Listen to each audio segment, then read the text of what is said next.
Let's talk about the spying bill. So, as many of you may be aware, there's been a lot of news lately about Australia. There have been protests over the lockdowns. The lockdowns are the most draconian thing we've ever seen. Meanwhile, like Chris Hemsworth is surfing on the beach and he's have a smile on his face. And even though the beach is under a strict lockdown, where you're not allowed to leave your house.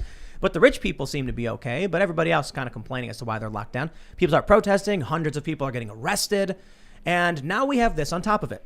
Australian powers to spy on cybercrime suspects given green light. I love how they say cybercrime suspects. Coalition bill to create powerful new warrants allowing authorities to modify and delete data and even take over accounts passes the Senate. That is amazing.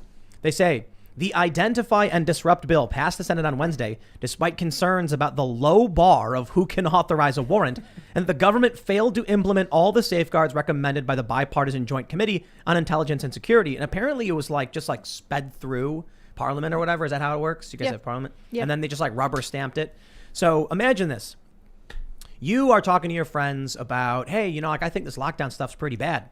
And then all of a sudden you get a knock on the door and they're like, we have copied all of your phone's photos and video and everything. We own it. And we found ourselves a crime. Because come on, there's I'm sure it's similar in Australia like it is here. There's just so many laws in the books. You're always breaking You're always breaking laws. Isn't there a book about this? Yeah. We had someone talk about it 4 crimes a day or something. Yeah, 4 crimes a day people are committing. Yeah, and not only that, but if they have access to your phones, your communications and all that stuff, there could be a joke. And they'll be like, nope, that's serious.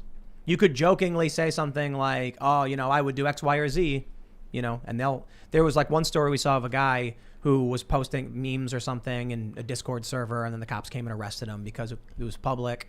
So anyway, let's just talk about, Australia is a country of monsters and dragons and mythical beasts that always want to kill you. Mm-hmm. Most of the country is a barren wasteland of death.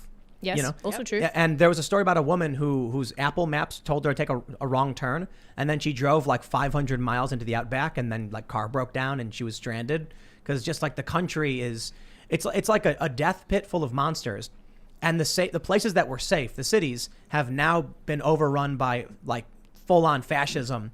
That they're going to arrest you, lock you in your home. There's a video of a woman walking on the street and the cop starts beating her because she wasn't wearing a mask, even though she had a medical exemption. Yeah, he dragged her to the ground. They dragged her to the ground. Yeah. Dead set. So let's just start by asking. I'll ask you, Sydney. What the hell is wrong with you people? I've been asking that about her for a long time.